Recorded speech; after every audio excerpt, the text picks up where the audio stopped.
Halo semuanya, selamat datang kembali di channel Jendela Dunia. Jangan lupa tekan tombol subscribe dan nyalakan loncengnya. Mari kita buka jendela wawasan kita hari ini. Bro, gua mau mulai dari satu pemandangan yang sekarang udah jadi genre di Indonesia. Lo lagi lewat jalan yang biasanya rame, tiba-tiba ada ruko yang kaca depannya ditempel kertas A4, tulisannya tebal, disewakan. Kadang kertasnya udah miring, ketutup debu, bekas hujan, tapi masih nempel. Kayak hati yang udah capek tapi masih maksa bertahan. Terus lo belok sedikit, warung langganan yang biasanya bau tumisan, bawang putihnya nyamperin hidung dari jauh, sekarang pintunya digembok. Kursinya ditumpuk, di pojokan ada banner promo yang udah pudar. Dan yang paling bikin nyesek itu bukan cuma warungnya, tapi orangnya. Si abang yang dulu kalau lo datang selalu nyapa, bos, biasa ya? Sekarang lo ketemu dia di minimarket, lagi ngitung receh, mukanya lebih tirus, bukan karena diet, tapi karena stres dan tidur yang kebanyakan dipotong cicilan. Orang-orang suka bilang, ya namanya juga ekonomi lagi lesu. Ya, tapi gue pengen lo nangkep satu hal yang lebih dalam, bro. Ini bukan sekedar lagi sepi, ini bukan badai lewat doang yang nanti cerah lagi. Ini lebih mirip lapangan sepak bola yang garisnya digeser pas lo lagi main. Lo udah lari kenceng, udah latihan, udah pakai sepatu bagus, tapi wasitnya bilang, bro, gawangnya pindah ya. Terus lo disuruh tetap menang. Nah, itu inti masalah kita sekarang. Ini bukan zaman malas sama dengan miskin, rajin sama dengan kaya doang. Ini zaman lo bisa rajin banget, tapi kalau lo berdiri di posisi yang salah, lo tetap tumbang. Kasarnya lo bukan kalah karena lo bego. Lo kalah karena struktur mainnya berubah. Jadi gini, gue mau ajak lo ngelihat Indonesia dari kacamata yang agak nyeleneh, tapi jujur. Ada beberapa jenis usaha dan pekerjaan yang sekarang bukan sekadar susah, tapi udah masuk zona rawan. Kayak jalan yang aspalnya kelihatan mulus, tapi bawahnya bolong, sekali salah injek langsung jeblos. Dan ini bukan cuma soal UMKM doang, bukan cuma soal warung kecil kasihan, bukan. Ini soal cara uang bergerak, soal teknologi, soal platform, soal kebiasaan belanja orang, soal kebijakan, dan yang paling ngeselin banyak yang masih mikir solusi semua masalah itu cuma satu, kerja lebih keras. Bro, kalau masalahnya sistem, lo kerja lebih keras kadang cuma bikin lo capek lebih mahal. Sekarang gue lempar pertanyaan simple. Lo pernah nggak lihat bengkel mobil di pinggir jalan yang dulu rame banget, sekarang kok kayak sunyi kayak hubungan tanpa kepastian? Ada yang masih buka, tapi mekaniknya duduk melamun sambil main HP, nunggu mobil masuk. Dulu, bengkel itu tempat sakral, bro. Mobil bunyi dikit, orang panik. Mas, tolong cek, kayaknya dari mesin. Mesin jadi pusat semesta. Ganti oli, tune up, timing belt, busi, kampas rem, itu menurutin. Mekanik senior itu rasanya kayak dukun modern. Cuma dengar suara kletek-kletek, dia udah tahu penyakitnya. Nah, sekarang pelan-pelan datanglah era yang bikin banyak mekanik ngerasa ilmunya kayak kaset pita. Masih ada, tapi orang udah pindah ke Spotify. Gue nggak bilang mobil listrik di Indonesia udah dominan ya. Kalau ngeliat total mobil yang berkeliaran porsinya masih kecil. Tapi yang bikin deg-degan itu bukan stoknya sekarang, melainkan arah panahnya. Penjualan mobil listrik dan hybrid naik cepat, apalagi di kota-kota besar. Dan yang berubah bukan cuma mesinnya beda, tapi cara kerjanya. Mobil listrik itu nggak punya mesin pembakaran yang butuh oli rutin. Banyak komponen mekanik yang dulu jadi ladang rezeki bengkel, sekarang mengecil perannya. Bahkan rem pun di beberapa sistem jadi lebih awet karena ada regenerative braking. Terus yang paling krusial, diagnosa. Kalau dulu mekanik bisa feeling, sekarang banyak kasus harus lewat software, lewat akses data, lewat sistem yang seringkali dikunci pabrikan. Lo jago, tapi lo nggak dikasih pintu masuk. Lo punya alat pun kadang percuma kalau aksesnya cuma milik yang punya merek. Jadi kebayang nggak, bro? Ini bukan soal mekaniknya malas belajar. Banyak yang mau belajar. Tapi belajar pun butuh modal. Training mahal, alat mahal, dan ujung-ujungnya akses bisa tetap mentok. Dan ini yang bikin banyak usaha bengkel kecil masuk kategori kerja keras tapi makin gak relevan. Jerry, terus lo tahu nggak siapa yang nasibnya mirip tapi versi lebih anak 2000-an? Warnet. Iya, Warnet, tempat nostalgia. Dulu warnet itu rumah kedua, dari yang main game, ngerjain tugas, sampai yang pura-pura ngetik padahal lagi ngestok mantan. Warnet itu dulu rame bukan karena orang suka kursi warnet yang bau ketek, tapi karena PC di rumah itu barang mewah. Sekarang, HP udah kuat, internet udah makin murah, game udah pindah ke mobile. Lo mau main MOBA? Tinggal buka HP. Lo mau battle royale? Tinggal geser jempol. Bahkan banyak yang lebih bangga kill pakai jempol daripada pakai mouse. Warnet biasa yang konsepnya cuma sewa komputer per jam itu pelan-pelan jadi museum komputer. Yang bertahan biasanya warnet yang berubah jadi tempat komunitas e-sports, jadi venue turnamen kecil, atau gabung sama kafe, jadi tempat nongkrong yang jual vibe, bukan sekadar spesifikasi. Kalau lo punya warnet dan lo masih jualannya PC gue RTX sekian bro, sekarang orang beli PC sendiri juga udah banyak. Dan yang nggak beli pun ya main di HP. Jadi warnet itu contoh paling jelas, teknologi bukan cuma bikin pekerjaan lebih mudah, tapi ngapus alasan orang butuh bisnis lo. Terus ada lagi yang kelihatannya masih kokoh karena kita selalu lihat tiap hari, SPBU. Orang pikir, bensin mah pasti laku. Betul, sekarang masih laku. Tapi yang bikin rawan itu dua hal, margin tipis dan masa depan yang mulai geser. SPBU kecil hidupnya itu bukan seperti pabrik emas bro. Banyak yang main di volume. Dan kalau volume pelan-pelan kegigit, entah karena efisiensi kendaraan makin bagus, entah karena hybrid, entah karena kendaraan listrik makin banyak, efeknya bisa kerasa. Lalu orang bilang, ya udah pasang charger. Lah, pasang charger itu bukan pasang lampu taman. Modalnya ratusan juta sampai miliaran tergantung tipe. Belum lagi waktu ngecharge jauh lebih lama dibanding isi bensin, jadi perputaran pelanggan beda. Dan margin dari charging juga nggak selalu semanis yang dibayangkan. Jadi SPBU kecil itu kayak disuruh pindah rumah, tapi duit DP-nya nggak ada. Nah, dari 3 cerita tadi, lo harus nangkep pola. Ada bisnis yang bukan kalah karena lo nggak upgrade, tapi upgrade-nya nggak dikasih akses. Atau upgrade-nya butuh modal yang nggak masuk akal buat pemain kecil. Dan ini baru satu jenis risiko. Sekarang kita geser ke jenis risiko yang paling banyak bikin orang Indonesia ngomel sambil ketawa getir. Bisnis yang kelihatannya rame, tapi dompetnya kosong. Lo pasti pernah lihat warung makan yang kalau jam makan siang antreannya kayak ngantri konser, tapi si ibu pemiliknya tiap malam masih ngitung uang sambil muka tegang. Kok bisa? Karena biaya makan semua keuntungan. Coba bayangin warung nasi campur. Bahan naik, beras, ayam, minyak goreng, bumbu, gas, sewa tempat, naik. Listrik, naik.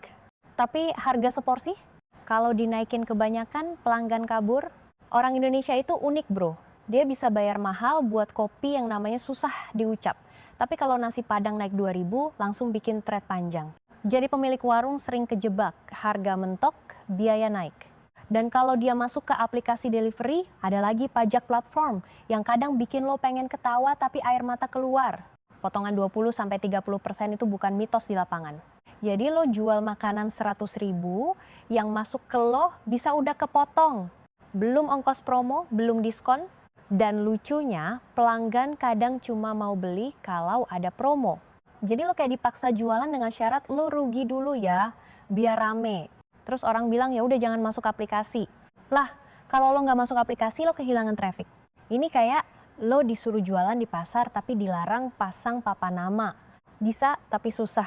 Akhirnya banyak warung jadi zombie bisnis. Tiap hari jalan, tiap hari masak, tiap hari capek. Tapi keuntungan bersihnya tipis banget.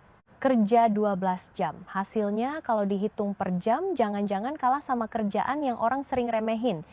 Sekarang laundry kiloan. Ini bisnis yang terlihat aman karena orang butuh baju bersih. Tapi realitanya laundry itu makan listrik dan air bro. Mesin cuci, pengering, setrika, deterjen, pewangi. Harga per kilo juga udah jadi medan perang. Di satu gang bisa ada 3 laundry. Semua pasang spanduk cuma 6.000 per kilo. Terus ada yang bales 5.000 per kilo. Lama-lama yang menang bukan yang pintar, tapi yang paling tahan lapar. Begitu mesin rusak, cash flow langsung kecekik. Karena mesin itu jantung. Lo berhenti sehari aja, pelanggan pindah. Jadi banyak laundry hidupnya kayak juggling pisau, salah satu jatuh, darah. Lanjut ke logistik kecil. Ini yang sering kita lihat di jalan, pick up, truk 1-2 ton, supir yang matanya udah kayak lampu hazard karena kurang tidur. Orang lihat pendapatan kotor, wah sebulan bisa masuk sekian juta. Tapi biaya, solar, servis, ban, rem, shock breaker, tol, parkir, uang makan di jalan, cicilan kendaraan, downtime saat kendaraan masuk bengkel. Yang bikin nangis bukan cuma bensin, tapi biaya kecil-kecil yang datang rutin seperti notifikasi tagihan. Ujungnya, lo kerja 10-12 jam, badan remuk, tapi kalau dihitung bersih bisa jadi lebih kecil dari standar yang orang kira minimal. Ini jenis risiko kedua, biaya lebih cepat naik daripada kemampuan lo naikin harga. Dan di Indonesia yang paling parah itu bukan cuma biaya bahan, tapi biaya hidup. Sewa tempat, listrik, logistik, dan biaya platform. Sekarang jenis risiko ketiga, bukan orang berhenti beli, tapi cara belinya pindah. Ini penting banget, karena sering disalahpahami. Banyak pemilik bisnis bilang orang sekarang pelit. Padahal kadang bukan pelit, bro. Orang cuma jadi lebih efisien. Dia belanja, tapi belanjanya beda. Ambil contoh bioskop. Dulu nonton bioskop itu aktivitas wajib. Sekarang masih ada yang nonton, tapi frekuensinya banyak yang turun. Kenapa? Bukan karena film jelek doang. Tapi karena total biaya pengalaman bioskop itu mahal, tiket, popcorn, minum, parkir, transport, sekali nonton bisa berasa kok kayak bayar tagihan bulanan ya. Sementara di rumah, lo bisa langganan OTT, Netflix di Indonesia misalnya. Orang sering bandingin, bayar bulanan bisa nonton banyak, bahkan kalau paket premium sekitar 180 ribuan per bulan sebelum pajak, itu masih bisa terasa murah kalau lo bandingin sama 2 kali nonton bioskop plus cemilan. Dan di rumah, lo bisa pause, bisa rebahan, bisa ketawa keras tanpa malu, bisa nangis tanpa disorot orang. Jadi masalah bioskop bukan orang berhenti nonton film. Orang tetap nonton film, cuma pindah channel. Terus toko camping. Ini lucu bro. Camping di Indonesia masih jalan. Banyak orang masih suka ke alam, apalagi pas akhir pekan. Tapi toko camping yang jual tenda, matras, kompor portable, itu banyak yang ngalamin penurunan setelah boom. Karena saat boom, orang udah beli semua, tenda itu bukan makanan yang habis setiap minggu. Tenda bisa awet bertahun-tahun. Jadi setelah semua orang ketularan camping dan beli perlengkapan, demand barang baru turun. Ditambah sekarang ada rental, orang mikir ngapain beli tenda 800 ribu kalau bisa sewa 50 ribu. Ini bukan berarti camping mati, camping hidup. Tapi retail barangnya yang megap-megap. Dan venue hiburan kelas menengah itu mirip.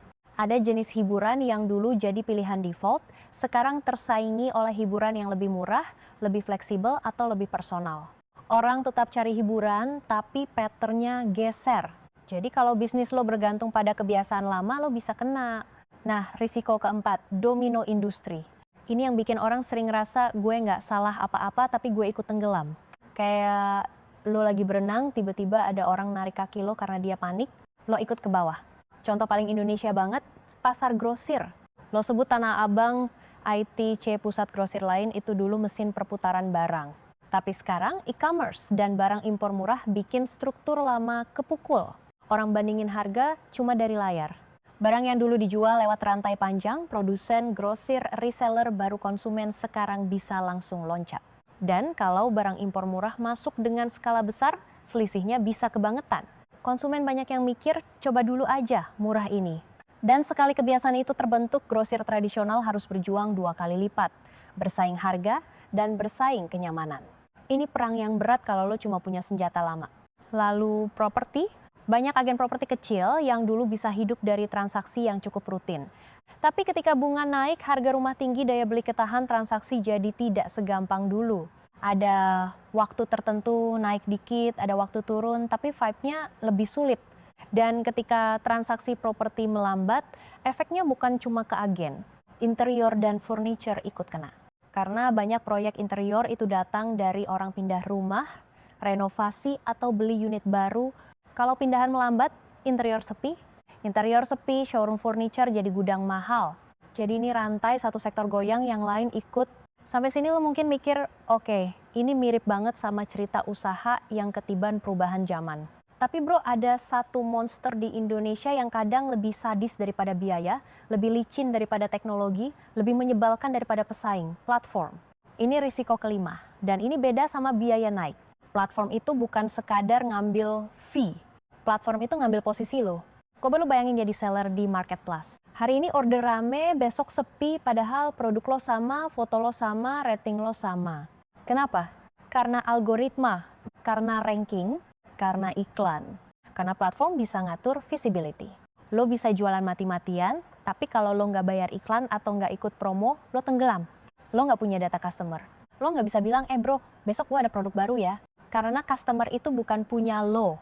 Customer itu milik platform. Lo cuma operator. Dan ini bikin hubungan bisnis jadi jomplang. Lo yang kerja, lo gue yang kaya. warung yang tergantung delivery app juga gitu. Banyak yang akhirnya mikir, gue harus masuk aplikasi. Tapi begitu masuk, lo kayak masuk ekosistem yang aturan mainnya bisa berubah kapan aja. Fee, promo, potongan, ranking, lo ikut arus. Kalau lo keluar, lo kehilangan akses ke orang-orang yang udah kebiasaan klik tombol order daripada jalan kaki. Jadi lo terjebak login. Ojol, bro, ojol itu simbol paling nyata dari platform drain ekonomi. Banyak driver kerja keras dari pagi sampai malam, ngejar insentif, ngejar target, tapi keputusan akhir, tarif, pembagian, bonus bisa berubah dari atas. Dan driver sering ada di posisi tawar yang lemah, mereka bukan tidak bekerja keras, mereka justru terlalu keras. Cuma struktur yang bikin hasilnya tidak sebanding. Homestay dan penginapan kecil yang tergantung OTA juga mirip. Lo punya kamar, lo bersih-bersihin, lo pasang spray wangi, lo senyum ke tamu, tapi harga dan traffic banyak ditentukan oleh platform. Lo ikut diskon biar muncul di atas, lo ikut promo biar dapat booking. Lama-lama margin lo keiris. Jadi, risiko kelima ini intinya, lo kehilangan kontrol terhadap harga, data, dan hubungan dengan pelanggan. Dan di Indonesia, ini makin besar karena ekonomi digital kita besar dan orang suka kenyamanan. Ini bukan anti platform ya, platform itu memudahkan. Tapi kalau lo cuma jadi supplier tanpa kendali, ya lo diperah pelan-pelan. Sekarang risiko keenam, semua ikutan masuk, nggak ada yang kebagian. Ini fenomena Indonesia yang khas, begitu ada tren semua orang masuk, dan gue nggak nyalahin. Karena di negara yang banyak orang cari peluang, tren itu terlihat seperti pintu keluar dari stres. Tapi kalau semua masuk pintu yang sama, pintunya jadi macet. Coffee shop kecil contohnya, bro gue suka kopi. Tapi kita harus jujur, berapa banyak coffee shop yang sebenarnya jual kopi dan berapa banyak yang jual tempat duduk estetik. Banyak yang buka karena lihat TikTok, buka coffee shop itu cuan. Modalnya tidak segila restoran. Tapi begitu semua buka, persaingan jadi perang harga, perang promo, perang feed Instagram. Ads makin mahal, sewa tempat makin naik. Dan kopi itu barang yang marginnya bisa bagus kalau volume dan brand kuat. Tapi kalau lo kecil dan di tengah lautan coffee shop, lo bakal jadi kapal kertas. Local clothing brand, IG juga gitu. Semua orang bikin brand. Nama-nama keren. Foto bagus, tapi pas dijual, yang beli itu-itu aja. Karena pasar segitu-gitu, brand kebanyakan. Akhirnya diskon terus, bundling terus, cuci gudang tiap bulan. Yang bertahan biasanya yang beneran punya diferensiasi. Desain unik, komunitas kuat, atau distribusi rapi. Sisanya, ya. Jadi brand yang hidup di story doang, skincare reseller, sama. Cloud Kitchen, sama. Dulu Cloud Kitchen sempat jadi jalan ninja. Nggak perlu tempat makan, cukup dapur, masuk aplikasi jadi. Tapi sekarang dapur online juga padat, banyak menu mirip. Dan kalau lo nggak punya brand kuat, lo perang promo terus. Intinya, ini bukan soal telat masuk. Kadang lo masuk tepat waktu, tapi masalahnya terlalu rame. Kayak lo datang ke kondangan, makanannya enak, tapi yang ngantri 1.000 orang, lo kebagian kerupuk doang. Risiko ketujuh ini agak beda karena bukan soal usaha tapi soal pekerjaan. Masih ada gaji tapi masa depan kosong. Ini yang banyak anak muda dan pekerja kantoran harus dengar tanpa panik tapi sadar. Banyak pekerjaan administrasi entry level, data entry, telesales, back office murah sekarang masih ada. Lo masih digaji. Tapi ada dua bahaya, gaji mentok dan tugas lo dipecah-pecah. Automation dan AI itu jarang langsung membunuh pekerjaan dalam semalam. Biasanya dia makan tugasnya dulu. Satu demi satu, dulu lo input data manual, sekarang sistem bisa autofill. Dulu lo bikin laporan rutin, sekarang template dan dashboard bisa jalan. Dulu telesales menelpon satu-satu, sekarang banyak proses pindah ke chatbot atau sistem yang lebih efisien. Jadi lo masih ada kerja, tapi naik kelasnya susah. Lo jadi kayak naik tangga yang anak tangganya dicabut. Lo disuruh upgrade skill. Tapi banyak orang upgrade skillnya nggak jelas arahnya. Akhirnya kerja tetap ada, tapi prospeknya dikunci jalannya. Dan risiko ke-8, bisnis yang hidup karena subsidi dan kebijakan. Di Indonesia ini sensitif bro. Banyak sektor yang napasnya tersambung ke kebijakan. Misalnya usaha yang bergantung pada BBM subsidi. Selama subsidi ada dan aturan stabil, mereka bisa menghitung. Tapi begitu ada perubahan kuota, perubahan aturan, perubahan mekanisme, banyak yang langsung panik. Transportasi kecil yang margin tipis juga sama. Beberapa sektor agrikultur yang sudah tipis dari sananya, kalau input naik atau kebijakan berubah, ya langsung goyang. Ini bukan berarti subsidi itu salah. Tapi kalau model bisnis lo cuma kuat karena colokannya belum dicabut, ya lo harus sadar itu rapuh. Nah, sekarang gue mau lo berhenti sebentar dan nanya ke diri sendiri. Bukan dengan gaya seminar motivasi yang suka bikin orang pengen keluar ruangan. Tapi beneran nanya, lo sekarang ada di mana? Bukan cuma lo kerja apa, tapi lo berdiri di struktur yang mana? Kalau lo punya usaha bengkel, pertanyaannya usaha lo masih dibutuhkan kalau teknologi berubah? Lo punya akses buat ikut berubah? Atau lo bakal mentok di pintu? Kalau lo punya warung, pertanyaannya biaya naik lo bisa naikin harga tanpa kehilangan pelanggan? Atau lo bakal jadi zombie bisnis yang capek terus? Kalau lo jualan di platform, pertanyaannya lo punya data pelanggan.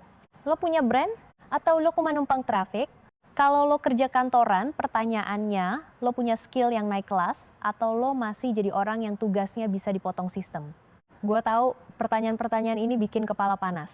Karena jawaban jujurnya sering gak enak. Tapi lebih gak enak lagi kalau lo baru sadar pas udah telat. Banyak orang Indonesia itu hebat, tahan banting, kreatif, cepat adaptasi. Tapi adaptasi tanpa arah itu capek, bro. Lo kayak lari di treadmill, lo keringetan tapi lo tetap di tempat. Gua kasih gambaran yang mungkin lebih ngena. Bayangin ekonomi itu kayak mall besar. Dulu, semua toko bisa hidup karena orang belanja offline. Sekarang ada pintu baru, online platform delivery. Orang pindah pintu bukan berhenti belanja. Lalu mall offline panik, bikin promo, bikin event. Ada yang sukses, ada yang enggak. Tapi yang paling kasihan itu toko kecil yang cuma ikut aturan mall tanpa punya bargaining. Dia bayar sewa, bayar listrik, bayar pegawai, tapi trafficnya ditentukan orang lain. Ini terjadi di dunia nyata dan dunia digital.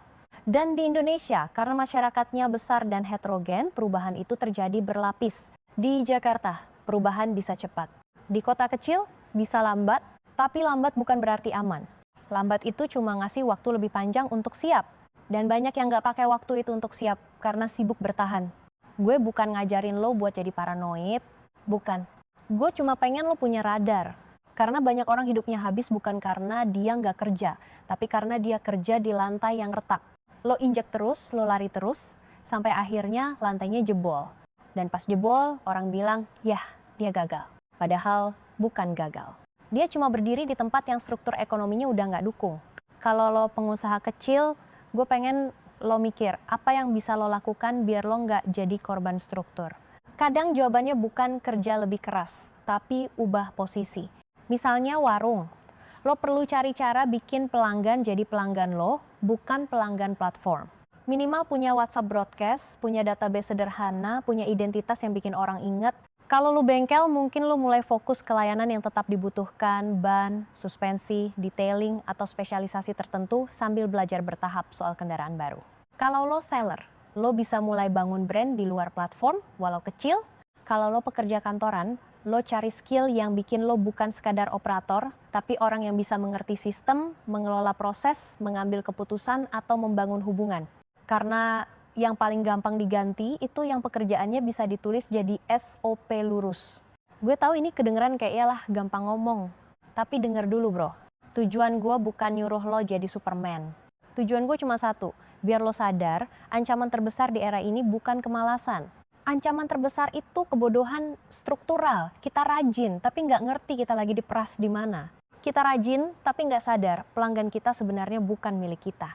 Kita rajin tapi nggak sadar pekerjaan kita tugasnya bisa dimakan sistem satu persatu. Makanya gue balik lagi ke kalimat yang paling nyebelin tapi paling benar. Ini bukan zaman rajin atau malas. Ini zaman lo berdiri di lantai yang retak atau enggak? Dan lantai retak itu bentuknya macam-macam. Bisa teknologi, bisa biaya, bisa kebiasaan konsumsi, bisa domino industri, bisa platform, bisa overcrowded, bisa pekerjaan yang masa depannya dikunci, bisa kebijakan yang cabut colokan kapan aja.